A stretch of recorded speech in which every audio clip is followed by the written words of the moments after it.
Like most of you, I grew up going to church, though I doubt many of you would have gone as often as I did. I'm talking perfect attendance here. Even on my stay out all night senior prom night, my dad met me in the garage as I was pulling off my clip-on bow tie and taking my jacket off. He said, "Keep your coat on, son. If you're man enough to stay out all night, you're man enough to sit up in church for a couple of hours." I didn't think I was really man enough, but I was.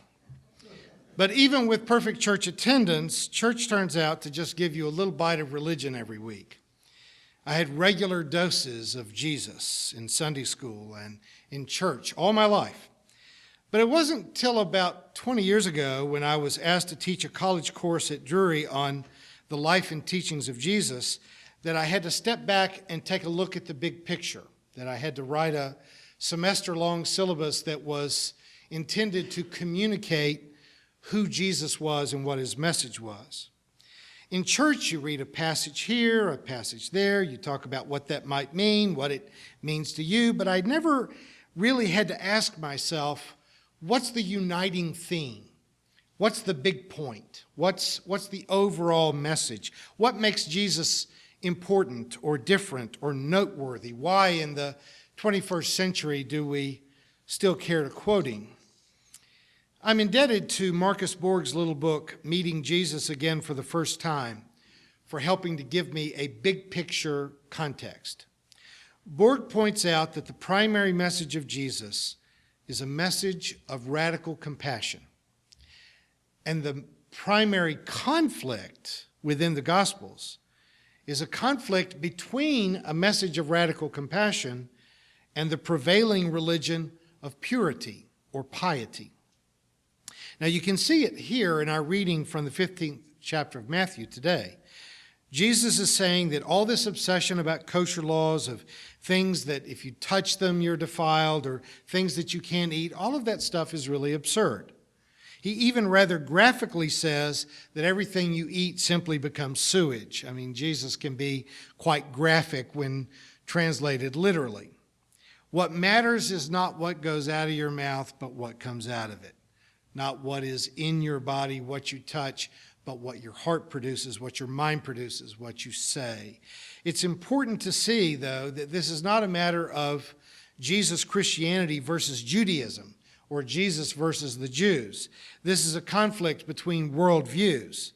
There is, I might dare to say, a great deal more piety in traditional Christianity than there ever was in ancient Judaism.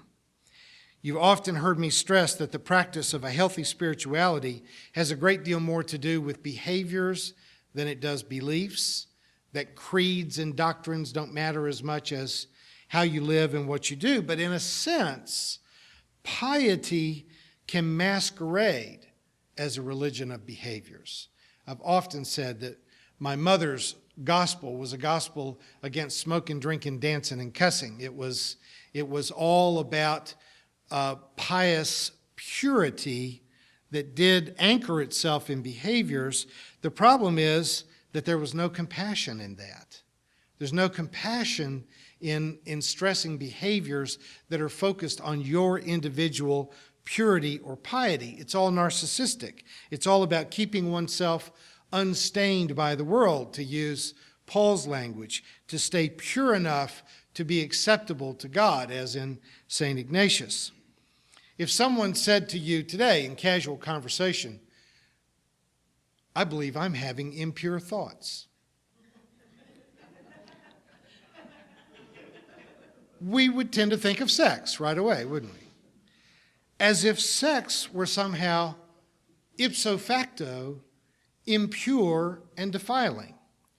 Now, which is more impure? I'm being really literal about this. Which is more impure? The decision to be intimate with your significant other, or the decision to spend all of your money on yourself rather than ever helping the poor? Which is more impure? Watching an R-rated movie or keeping your employees' salaries down so low that they cannot possibly live on their wages? It's not that there's not impurity in the world. It's just that we focused it on personal piety instead of on where ethics actually lies. Traditional religion, whether it's Jewish or Christian or Muslim, has expended huge amounts of energy on the containment of private sexual thoughts and actions, blended with obsessive concerns with alcohol, drugs, or certain foods, while at the same time waging insane wars and creating an economic system that serves the rich and impoverishes the majority. It may be true that bacon isn't all that good for you, but I wish Jews and Muslims would eat more bacon and quit fighting each other so much. It may be that there's a lot of victimization that takes place in pornography and other things, but I just wish we could get our minds out of this gutter of sexual impurity and take a look around at the growing disparity between the rich and the poor, and how hard it is for our retired citizens to live on Social Security, how impossible it is for someone to take out enough college loans to get a degree and then pay their bills and even afford to have a child. That the major issues of ethics are literally swept under the rug and not talked about, and still, 2014, if you say that someone is having impure thoughts, it has nothing to do with social justice, has nothing to do with poverty, has nothing to do with warfare, it has nothing to do with the sick not having access to health care, it has nothing to do with the continued oppression of an entire groups of minorities, gays and lesbians, immigrants from other countries. And it has everything to do with whether you have reproductive issues, whatever. The United States has the highest rate of childhood poverty in the world. The highest. We have the highest rate of childhood poverty in the world. Poverty creates crime. This is not complicated. Poverty creates crime. Now, piety, that sense of remaining pure, piety responds to that by building more prisons, because we need to imprison people whose behavior we need to control.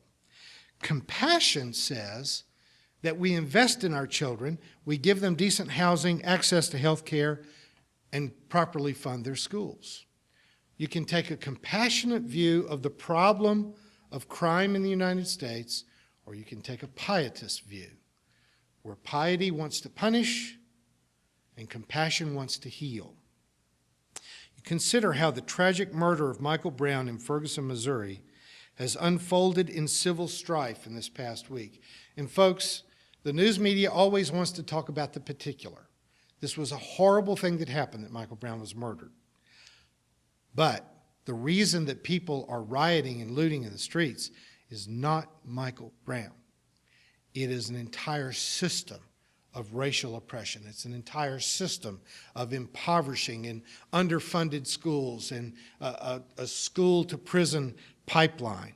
Amen. This was a single unarmed man holding his hands in the air who was killed by a small-town policeman. And that's tragic. But now, if we let it fall to the particular, then you start to say, well, he was antisocial, he did steal, he did, he pushed away, it was a strong-arm theft. And you can get bogged down in, well, he was threatening. He was a bully. He was someone that probably needed to get shot. You can actually work your way around to that sick kind of indicted thinking. But the public response, that outrage, at least on the part of the public that lets their outrage turn into looting and arson, the initial police response to this is to roll out armored military vehicles that make our police look like an occupation army in full battle gear, aiming weapons at the public that's already enraged by excessive violence on the part of the police.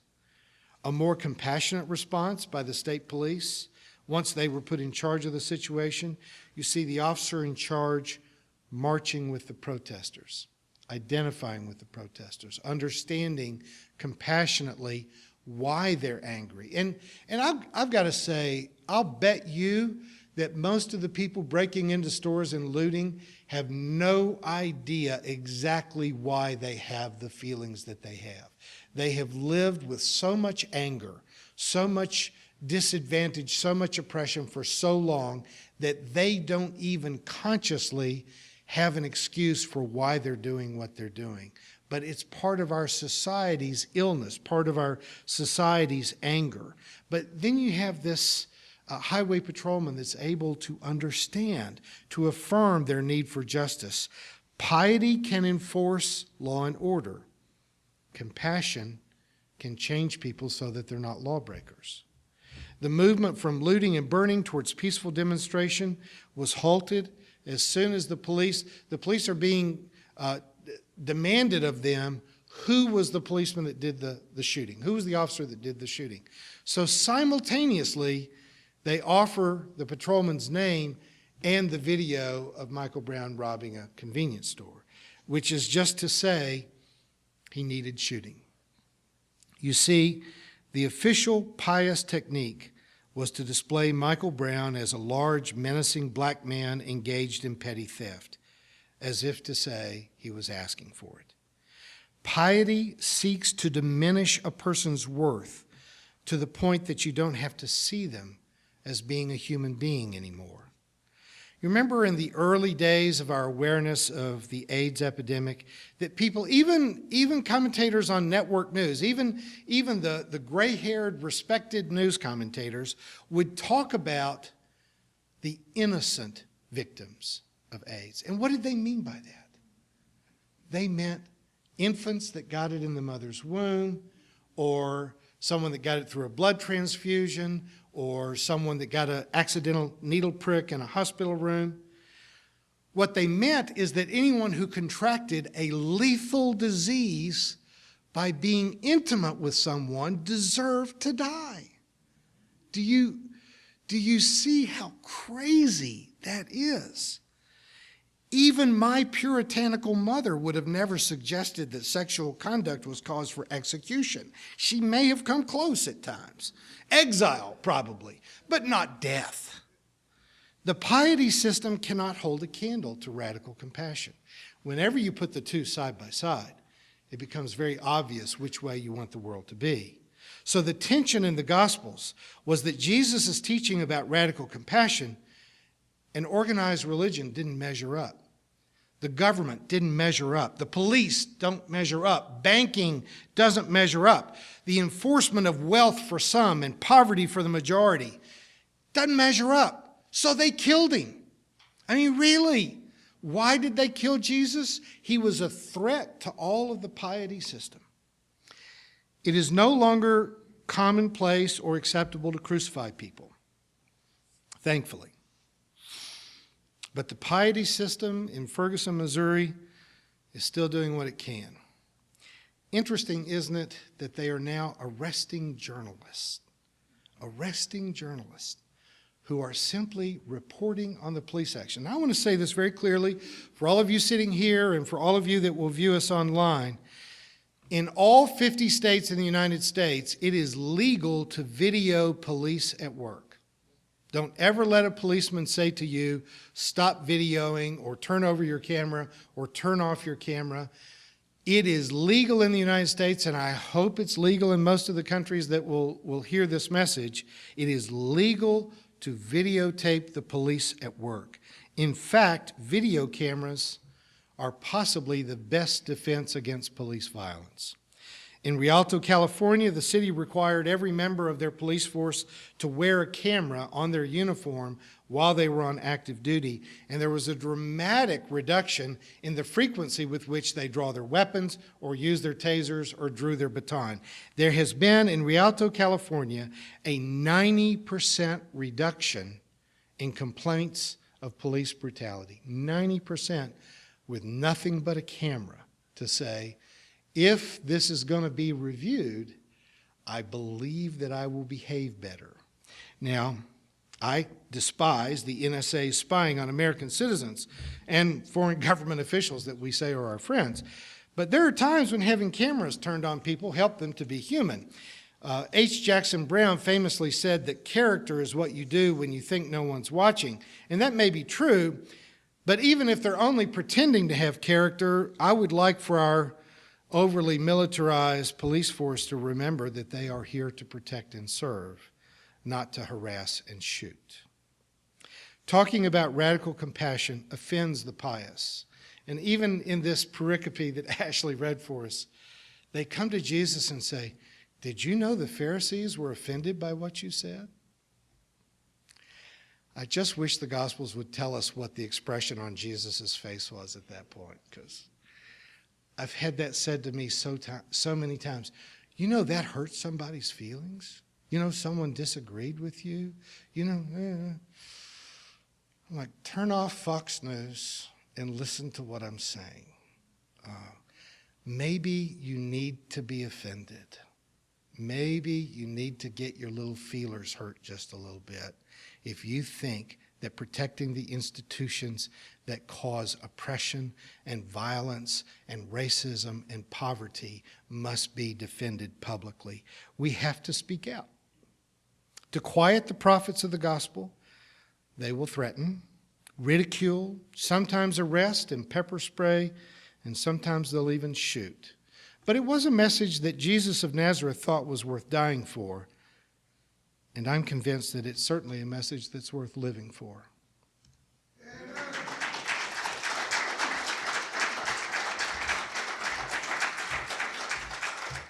You have been watching a progressive Christian video from the Community Christian Church of Springfield, Missouri. We encourage our viewers to donate to our efforts in feeding the homeless and hungry of our community. Write to us at Reverend Dr. Ray at AOL.com for more information.